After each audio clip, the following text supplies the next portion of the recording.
Very good morning to all of you.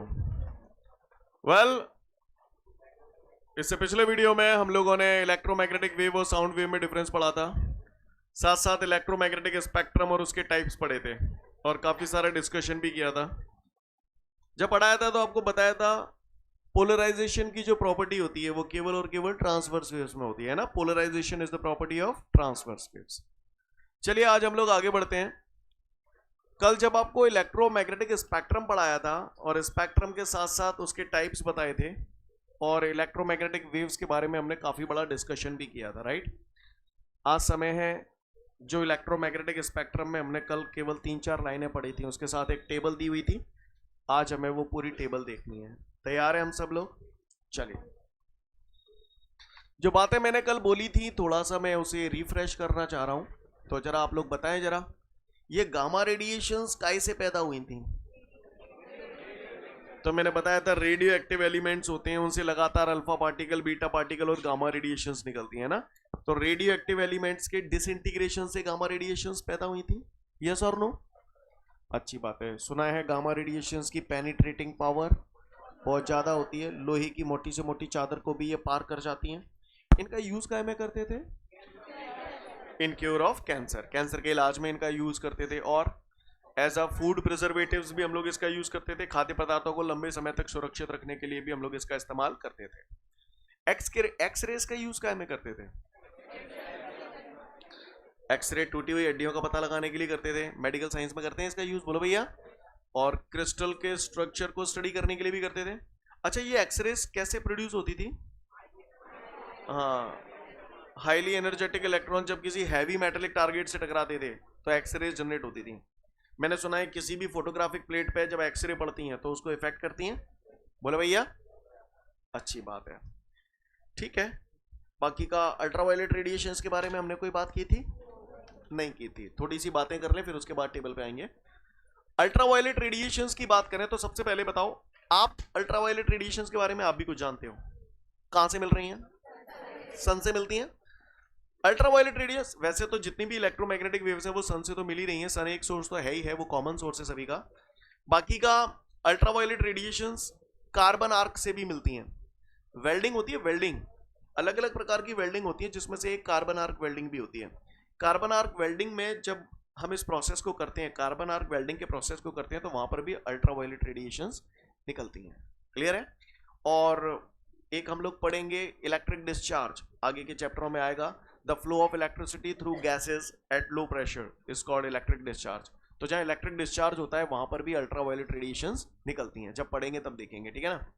बाकी का ultraviolet radiation आपने इतना पढ़ा है कि सन से अल्ट्रावायलेट रेडिएशन आती है, वो हमारे लिए बहुत हार्मफुल है, ऐसा सुना है मैंने।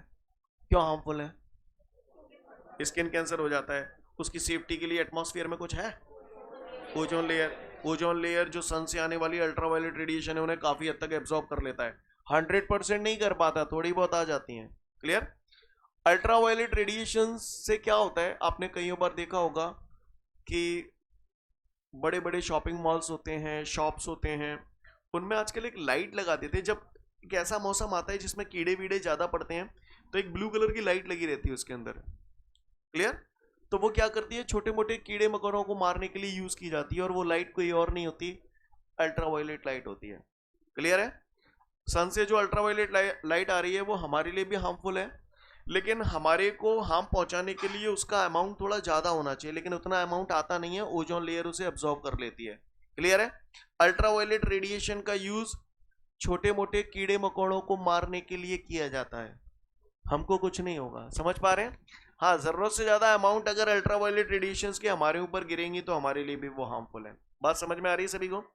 तो अल्ट्रावायलेट रेडिएशंस का यूज छोटे छोटे इंसेक्ट्स वगैरह को मारने के लिए किया जाता है। बाकी का आपने केमिस्ट्री में कई बार देखा होगा, बहुत सारी केमिकल रिएक्शंस आप लिखते हैं, तो रिएक्शंस में जब आप रिएक्शंस लिखते हैं बीच में एरो लगाते हैं और उसके ऊपर लिखते हैं in the presence of sunlight या in the presence of ultraviolet light. लिखते हो?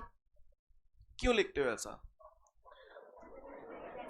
क्योंकि अल्ट्रावायलेट रेडिएशंस की प्रेजेंस में जो रिएक्शन है वो रिएक्शन फास्ट हो जाएगा, रिएक्शन जल्दी हो जाएगी। यानी केमिकल रिएक्शन को एक्साइट करने के लिए हम लोग अल्ट्रावायलेट रेडिएशंस का यूज करते हैं। भाषा समझ में आ रही है?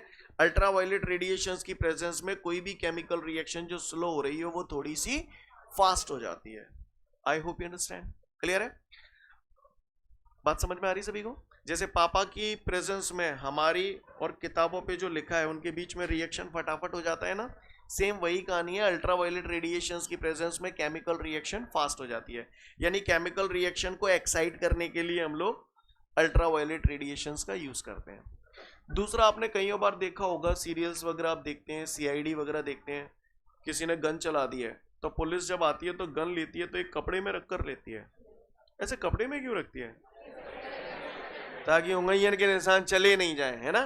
तो उन फिंगरप्रिंट को चेक करने के लिए भी हम लोग अल्ट्रावायलेट रेडिएशंस का यूज करते हैं। क्लियर? ओटी वगैरह में पूछा जाता है। क्लियर? फिंगरप्रिंट को चेक करने के लिए हम लोग अल्ट्रावायलेट लाइट का यूज करते हैं। जो बोल रहा हूं आपको पल्ले पड़ रहा है। एक प्रोसेस होती है फोटो इलेक्ट्रिक एमिशन, ये भी आएगा, इलेक्ट्रॉन एंड फोटोन पूरा चैप्टर आएगा, उसमें पढ़ेंगे हम लोग। किसी भी मेटेलिक सरफेस पे जब अल्ट्रावायलेट लाइट डाली जाती है तो उस मेटेलिक सरफेस से इलेक्ट्रॉन का एमिशन होने लगता है। इसको हम लोग बोलते हैं फोटो इलेक्ट्रिक एमिशन। ठीक है ना? तो फोटो इलेक्ट्रिक एमिशन में भी हम लोग अल्ट्रावायलेट रेडिएशंस का यूज करते हैं। ठीक है जी। इसके बाद बात आती है विजिबल लाइट। विजिबल लाइट नाम से पता चल रहा है, विजिबल। विजिबल लाइट की हेल्प से हम लोग एक दूसरे को देख सकते हैं। विजिबल लाइट की हेल्प से हम लोग एक दूसरे को देख सकते हैं। सन से जो लाइट आ रही है उसमें विजिबल लाइट भी है, और विजिबल लाइट ही रिस्पॉन्सिबल है कि मैं आप लोगों को देख पा रहा हूं या आप लोग मुझे देख पा रहे हैं। अगर सनलाइट में से विजिबल लाइट हटा ली जाए तो सारे काम वैसे ही होंगे, बस हम लोग एक दूसरे को देख नहीं पाएंगे। बात समझ में आ रही है? क्लियर है? तो ये होती है हमारी विजिबल लाइट। विजिबल लाइट की प्रेजेंस में हम लोग एक दूसरे को देख सकते हैं। Correct everyone? विजिबल लाइट जो जनरेट होती है वो इनकैंडेसेंट ऑब्जेक्ट से होती है। कैसे ऑब्जेक्ट से होती है? इनकैंडेसेंट। इस वर्ड का मतलब समझ लें। इनकैंडेसेंट ऑब्जेक्ट क्या होते हैं? इनकैंडेसेंट ऑब्जेक्ट का मतलब ये हुआ कि ऐसे ऑब्जेक्ट उन्हें इतना गर्म किया जाए कि वो रंग छोड़ने लगे। जैसे लकड़ी है, लकड़ी को मैंने भयंकर गर्म किया तो सुरख लाल गर्म हो गई, तो लाल गर्म हो गई तो लाल लाइट निकलेगी उसमें से, तो उस प्रेजेंस में हम लोग एक दूसरे को देख सकते हैं। तो इसका मतलब विजिबल लाइट हमें मिलने लगेगी। लोहे का सरिया है, आपने उसे नॉर्मल गर्म किया, लेकिन नॉर्मल गर्म किया तो उससे विजिबल लाइट नहीं निकलेगी। लेकिन अगर आपने उसे रेड हॉट गर्म कर दिया, बिल्कुल सुरख लाल गर्म कर दिया, तो उस प्रेजेंस में हम लोग एक दूसरे को देख सकते हैं। तो ऐसे ऑब्जेक्ट्स को हम लोग क्या बोलते हैं? Incandescent object. यानी ऑब्जेक्ट को गर्म करके ऐसा कर दो, हिंदी में हम लोग इसे बोलते हैं ताप दीप्त वस्तु। ताप दीप्त वस्तु का मतलब ये हुआ कि किसी भी ऑब्जेक्ट को इतना टेम्परेचर दे देना कि वो दीपक की तरह जलने लगे। ऐसे ऑब्जेक्ट को हम लोग बोलते हैं incandescent object. Got it everyone? तो विजिबल लाइट कैसे जनरेट होती है? इनकैंडेसेंट ऑब्जेक्ट से। इसका पता कैसे चलता है कि फलानी जगह है या नहीं है? तो हम लोग एक दूसरे को देख पाते हैं। I hope you understand. Clear? इसके बाद अगली बात आती है इंफ्रारेड लाइट। इंफ्रारेड लाइट की अगर मैं बात करूं तो आपने देखा होगा, मौसम अब ठंड का आ रहा है तो हमको ऐसा लगता है कि भाई धूप में जाके खड़े हो जाएं। तो सन से जो लाइट आ रही है ना, तो उसमें जो इंफ्रारेड लाइट है उसी से आपको धूप का एहसास होता है। अगर सनलाइट में से इंफ्रारेड लाइट हटा दी जाए तो सारे काम वैसे ही होंगे, बस आपको धूप का एहसास नहीं होगा। बात समझ में आ रही है? क्लियर है? इंफ्रारेड, रेड कीवर्ड ध्यान रखना। रेड बोले लाल, लाल बोले तो खून, और खून बोले तो गर्म। यस और नो? क्लियर? चूतिया बनती है पर काम बनता है। क्लियर? यानी इंफ्रारेड रेडिएशंस कैसे पैदा होंगी? इंफ्रारेड रेडिएशंस पैदा होती हैं हीटेड ऑब्जेक्ट से। जो चीज गर्म ऑब्जेक्ट कोई है तो उससे आप, गर्म ऑब्जेक्ट कोई भी जब गर्म होगा तो जाहिर सी बात है उसके पास में थोड़ा सा हाथ आप रखेंगे तो आपको हीट का एहसास होगा कि नहीं होगा? अगर किसी भी जगह हीट का एहसास हो रहा है इसका मतलब वह इंफ्रारेड रेडिएशंस है। बात समझ में आ रही है? इंफ्रारेड रेडिएशंस के अंदर हीटिंग इफेक्ट होते हैं। इसका यूज थेरेपी पर्पस में किया जाता है, यानी फॉर्मेंटेशन के लिए, रोगियों की सिकाई के लिए इसका यूज किया जाता है। क्लियर है? हाल के बच्चे होते हैं उन्हें धूप दिखाई जाती है जिसे पीलिया वीलिया ना हो जाए उन्हें, है ना? बात समझ में आ रही है सभी को? तो ये सब, इसमें कौन सी लाइट यूज कर रहे हैं हम लोग? इंफ्रारेड लाइट यूज करते हैं। इंफ्रारेड लाइट का यूज फॉग में सिग्नल भेजने के लिए भी किया जाता है। फॉग समझते हैं? कोहरा। आप बताओ नॉर्मली सिग्नल भेजने के लिए आप क्या यूज करते हो? सिग्नल कौन सा भेजा जाता है? आप लाइट यूज करते हो, रेड लाइट, ग्रीन लाइट, यही तो यूज करते हो। ये कौन सी लाइट है? ये विजिबल लाइट है। कल मैंने आपको बताया था विजिबल लाइट में 7 रंग आते हैं। विवग्योर बोलो भैया। तो नॉर्मली हम लोग कौन सी लाइट यूज करते हैं सिग्नल भेजने के लिए? हाँ, red light green light use करते हैं, यस और नो। लेकिन जब कोहरा पड़ता है तो ये रेड लाइट और ग्रीन लाइट फॉग को क्रॉस नहीं कर पाते, तो दिक्कत आती है। तो सिग्नल कैसे भेजा जाए? तो ऐसी सिचुएशन में हम लोग रेड लाइट ग्रीन लाइट यानी विजिबल लाइट का इस्तेमाल नहीं करते। ऐसी जगहों पे हम लोग फिर इंफ्रारेड लाइट का यूज करते हैं। काय का यूज करते हैं? यानी मेरा कहने का अच्छा क्यों करते हैं ये भी आएगा, डोंट वरी, उसके लिए थोड़ा धैर्य रखना पड़ेगा, कल या परसों में आपके सामने आएगा। तो फॉग में सिग्नल को एक जगह से दूसरी जगह भेजने के लिए हम लोग इंफ्रारेड लाइट का यूज करते हैं। कई बार आप लोग फोटो खींचते हैं तो किसी जगह अगर अंधेरा बहुत ज्यादा होता है तो आप कहते हैं नहीं यार ये तो लाइट यहाँ ज्यादा जला, या फिर जगह चेंज करो, दूसरी ऐसी जगह खींचो तो यहाँ पे लाइट भक्काटा होए, है ना। जैसे यहाँ मैं खड़ा हूं तो यहाँ फोटो अच्छा आएगा, यस और नो, क्लियर है। तो जहां पर लाइट की इंटेंसिटी ज्यादा होती है वहां पर तो हम लोग फोटो खींच लेते हैं, लेकिन जहां पर लाइट की इंटेंसिटी कम है, या मान के चलो किसी जगह अंधेरा है और मुझे फोटो खींचना है, तो वहां पर फिर फोटो खींचने के लिए हम लोग इंफ्रारेड लाइट का यूज करते हैं। यानी कहने का तात्पर्य यह है, नाइट फोटोग्राफी में हम लोग इंफ्रारेड लाइट का यूज करते हैं, फॉग में सिग्नल एक जगह से दूसरी जगह भेजने के लिए हम लोग इंफ्रारेड लाइट का यूज करते हैं, और थेरेपी पर्पस से यानी रोगियों की सिकाई करने के लिए भी हम लोग इंफ्रारेड लाइट का यूज करते हैं। I hope you understand guys, clear. तो इंफ्रारेड लाइट का यूज समझ में आता है सभी को। इसके बाद बात आती है आपकी माइक्रोवेव्स। माइक्रोवेव नाम से पता चल रहा है, माइक्रोवेव यानी माइक्रोवेव में यूज की जाती है। घरों में माइक्रोवेव होते हैं, हम लोग पिज्जा पेटीज गर्म करते हैं कि नहीं, तो माइक्रोवेव में माइक्रोवेव्स का यूज किया जाता है। इसके साथ साथ माइक्रोवेव्स का बेसिकली यूज जो किया जाता है that is in radar. Radar समझते हैं आप लोग? रेडार एक डिवाइस होती है जिसके जरिए हम दुश्मन के प्लेन का पता लगा सकते हैं कि दुश्मन का प्लेन हमारे से कितनी हाइट पे उड़ रहा है। हाइट का अगर पता चल जाएगा तो मेरे पास जो तोप है, कैनन है, तोप की अपनी एक रेंज होती है कि भाई इस रेंज तक ये उड़ा सकता है, तो रेडार से मैं डिस्टेंस पता कर लेता हूं और अगर वो मेरी रेंज में आता है तो हम तोप से उसे उड़ा सकते हैं। समझ पा रहे हैं? तो रेडार में हम लोग माइक्रोवेव्स का ही यूज करते हैं। बात समझ में आ रही है? क्लियर। ओटी में बहुत पूछा जाता है रेडार में काय का इस्तेमाल करते हैं, तो भैया माइक्रोवेव्स का इस्तेमाल करते हैं। क्लियर। अगली बात आती है रेडियो वेव्स। रेडियो वेव्स की अगर मैं बात करूं, नाम से पता चल रहा है रेडियो, टीवी, टेलीविजन में हम लोग इसका इस्तेमाल करते हैं, टेलीकम्युनिकेशन में हम लोग इसका इस्तेमाल करते हैं। क्लियर है। तो जितनी भी बातें मैंने बोली आपको पल्ले पड़ी। अब हम काम पे आते हैं और इसकी टेबल की बात करते हैं। अच्छा थोड़ा सा मुझे बता दो जरा, ये इनकैंडेसेंट ऑब्जेक्ट क्या होते हैं? हाँ, उनको इतना गर्म कर दिया जाए कि वो लाइट देने लगे। चलो अब काम की बात करते हैं, सब लोग ध्यान से सुनेंगे। Electromagnetic spectrum, listen to me. Sun से प्राप्त रेडिएशंस को अगर मैं उनकी वेवलेंथ के प्रॉपर ऑर्डर में अरेंज कर दूं तो ऐसा करने से जो मिलता है उसे इलेक्ट्रोमैग्नेटिक स्पेक्ट्रम कहते हैं। तो वो इलेक्ट्रोमैग्नेटिक स्पेक्ट्रम में यहां लिख रहा हूं, यहां पर मैं लिख रहा हूं इलेक्ट्रोमैग्नेटिक वेव्स, वेव्स के नाम लिख रहा हूं, ठीक है। वेव्स के जो नाम है, gamma rays, X rays, ultraviolet rays, visible light, infrared light, microwave, समझ जाओगे ना, माइक्रोवेव्स और रेडियो वेव्स, ठीक है जी। अब बात आती है इनके डिस्कवरर, किस वेव को किसने डिस्कवर किया। अच्छा एक बात और, ये ऑर्डर आपको याद रखना है अच्छे से, ये ऑर्डर याद होना चाहिए। क्लियर। मैंने यहां पर इन वेव्स को जो रखा है वो ऐसे ही नहीं रखा है, एक क्रम से रखा है। मैंने इन सभी वेव्स को इनकी वेवलेंथ के असेंडिंग ऑर्डर में रखा है। असेंडिंग में सबसे पहले कौन सा लिखा जाता है? तो इसकी वेवलेंथ सबसे कम है, इसकी वेवलेंथ सबसे ज्यादा है। क्लियर। अब अगर ऑर्डर याद होगा तभी आप इस टाइप की क्वेश्चन बना पाओगे। जैसे कि किसी ने पूछा एक्स रेज और इंफ्रारेड लाइट, विजिबल लाइट, है ना, और माइक्रोवेव्स। अब किसी ने पूछ लिया कि भैया इनमें है ना सबसे कम वेवलेंथ किसकी है, तो मुझे मालूम है सबसे कम गामा की होती है, गामा इसमें ऑप्शन है नहीं। दूसरे नंबर पे एक्स रेज, तो एक्स रेज आ गया तो ये लगा दिया, नहीं यही बात समझ। लेकिन कब लगा पाओगे? जब आपको ये ऑर्डर याद होगा।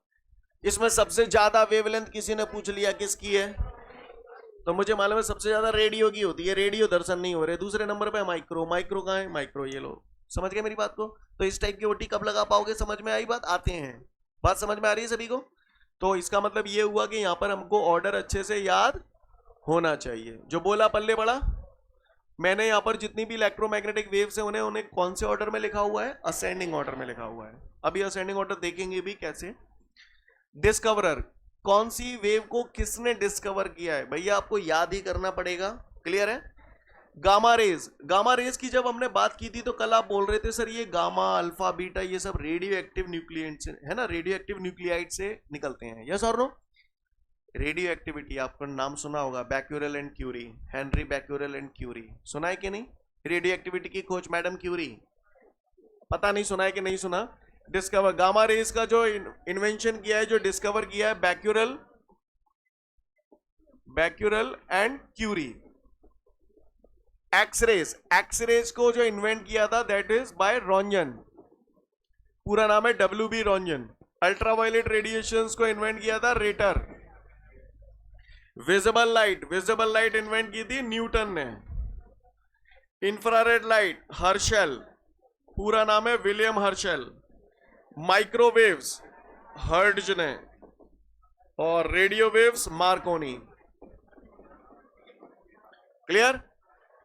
ये डिस्कवरर है, नाम आपको याद करने ही पड़ेंगे। क्लियर है?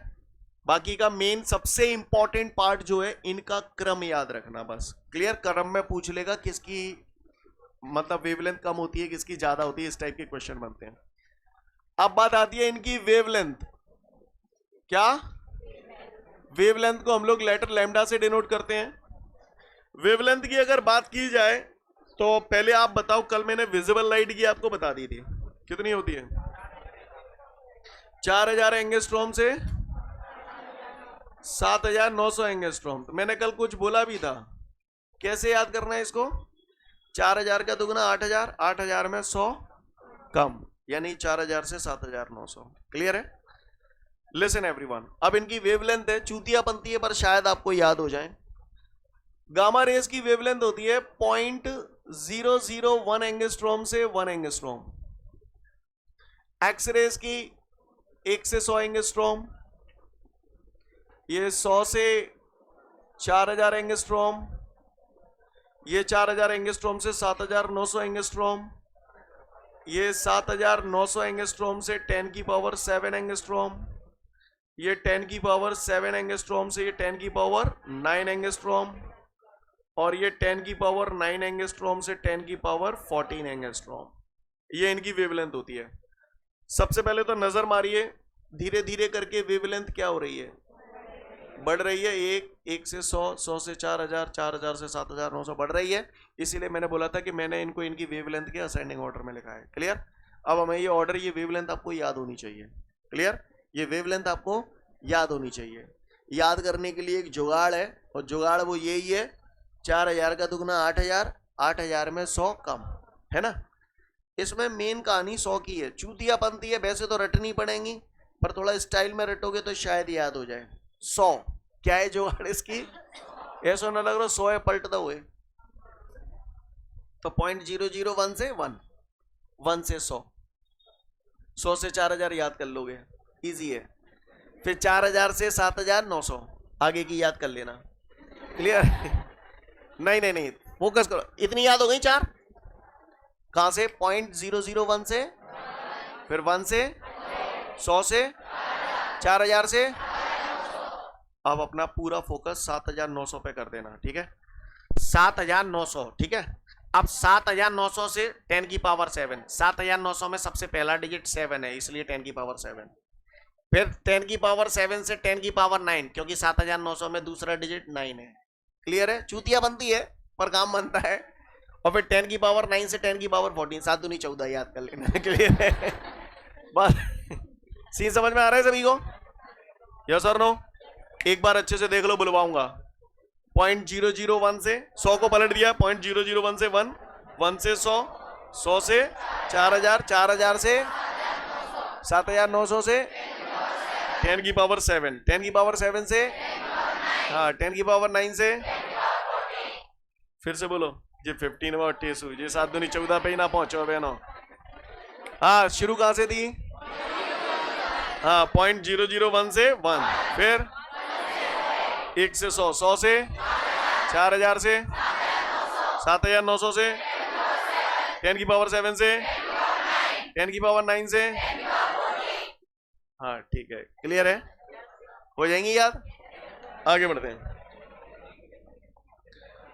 ये हो गई हमारी वेवलेंथ। अगली बात, अब बात आती है इनकी फ्रीक्वेंसी। सुना है फ्रीक्वेंसी को लेटर न्यू से डिनोट करते हैं। फ्रीक्वेंसी का फॉर्मूला होता है nu is equal to c upon lambda. क्या फॉर्मूला होता है फ्रीक्वेंसी का बच्चों? Please maintain the silence everyone.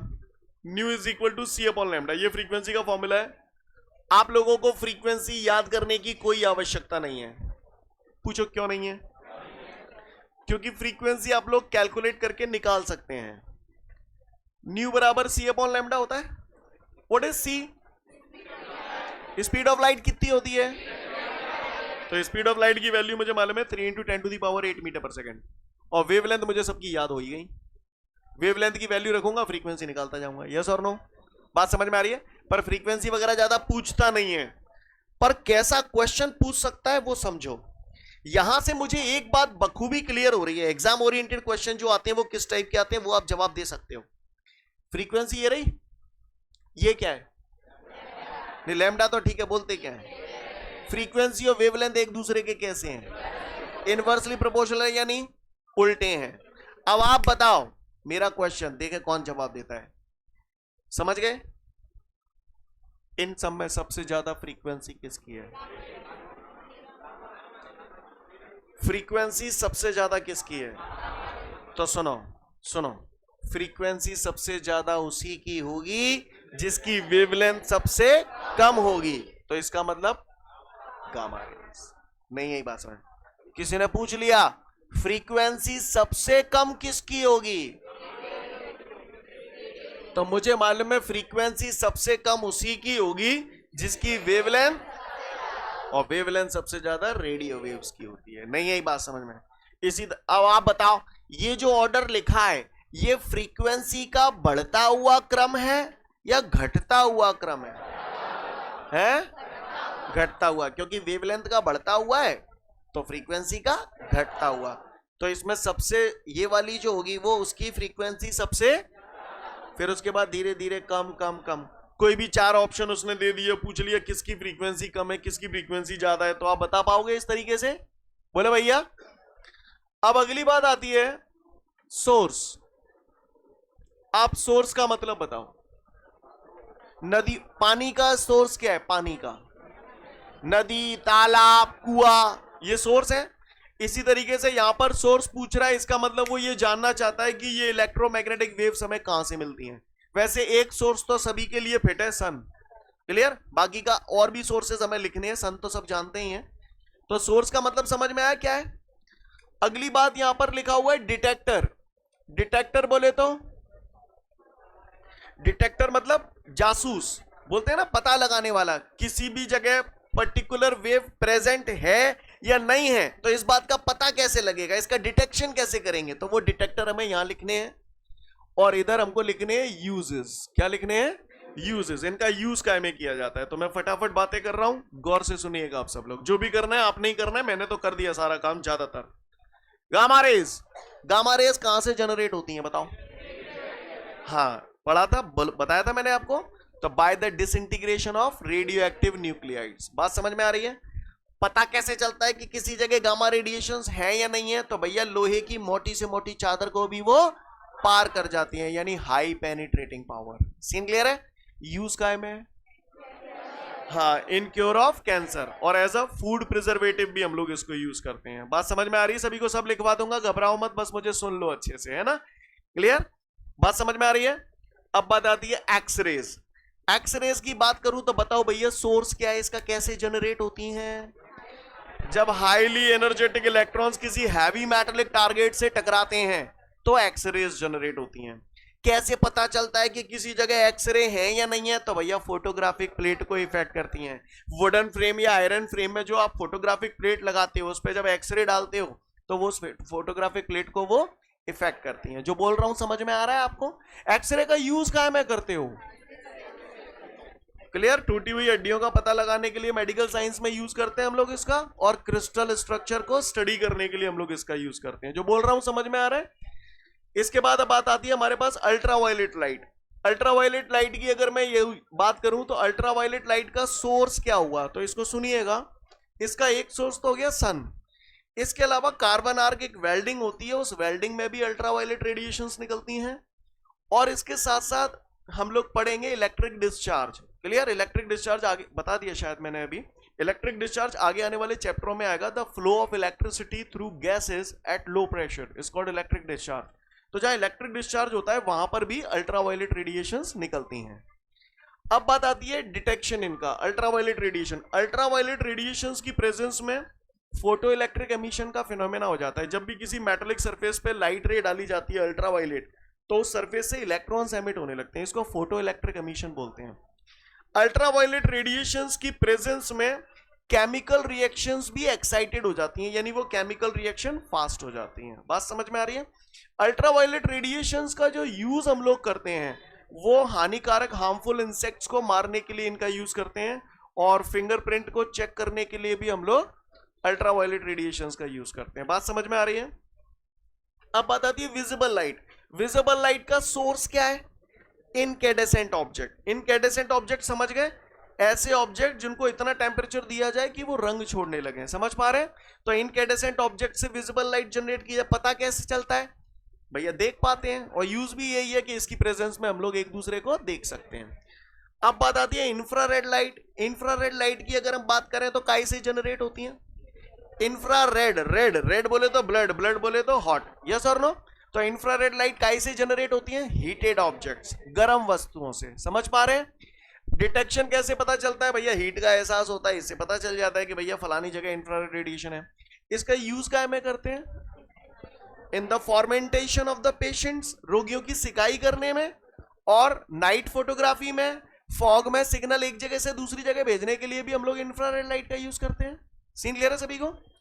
इसके बाद बात आती है माइक्रोवेव्स। माइक्रोवेव्स की अगर हम बात करें तो इसका जो सोर्स है, एक तो स्पार्क डिस्चार्ज, किसी जगह अगर स्पार्क प्रोड्यूस हो रहा है तो वहां माइक्रोवेव जनरेट होती हैं। एक डिवाइस है मैग्नेट्रॉन वाल्व। मैग्नेट्रॉन वाल्व जो डिवाइस है उसके जरिए ये जनरेट की जाती हैं। क्लियर? माइक्रोवेव्स। इनका जो डिटेक्शन किया जाता है इसके लिए सेमीकंडक्टर्स के डायोड बनाए जाते हैं, जिनके जरिए हम लोग इसे डिटेक्ट करते हैं। इसका जो यूज किया जाता है, मेनली माइक्रोवेव्स का जो यूज किया जाता है, एक तो माइक्रोवेव ओवन जो आपके घरों में होते हैं उनमें यूज किया जाता है, और रेडार में इसका यूज सबसे ज्यादा पूछता है बहुत, माइक्रोवेव का यूज काय में किया जाता है? तो रेडार में यूज किया जाता है। अब बात आती है रेडियो वेव्स। रेडियो वेव्स की अगर मैं बात करूं तो ऑसिलेटर, ऑसिलेटर एक डिवाइस होता है जिसके जरिए रेडियो वेव्स जनरेट की जाती हैं। इनका डिटेक्शन करने के लिए, पता लगाने के लिए कि किसी जगह रेडियो वेव्स हैं या नहीं, उसके लिए हम लोग एलसी सर्किट का इस्तेमाल करते हैं। अब कैसे डिटेक्ट होती है ये सब जानना हमारा टास्क नहीं है। Clear?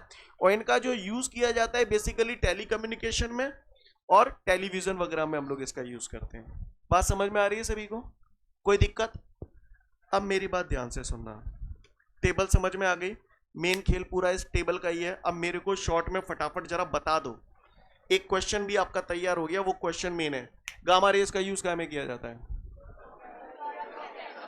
In cure of cancer और एज अ फूड प्रिजर्वेटिव।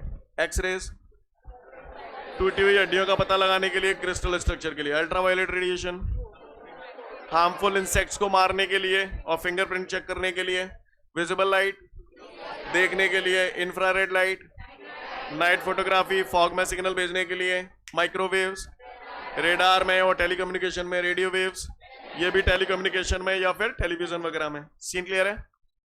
ये जो टेबल दी गई है वो, और टेबल के बाद एक क्वेश्चन है, explain the application of electromagnetic spectrum. देखो वहीं कहीं होगा, मिला? एप्लीकेशन ऑफ इलेक्ट्रोमैग्नेटिक स्पेक्ट्रम, यही मेन क्वेश्चन है, इसी में सारे यूजेस छुपे हुए हैं। दोनों को पढ़ लो फटाफट, फिर आगे की बात करूंगा। कोई बात नहीं करूंगा, इतना अच्छे से पढ़ लेना। नेक्स्ट वीडियो में फिर मिलेंगे। जय हिंद।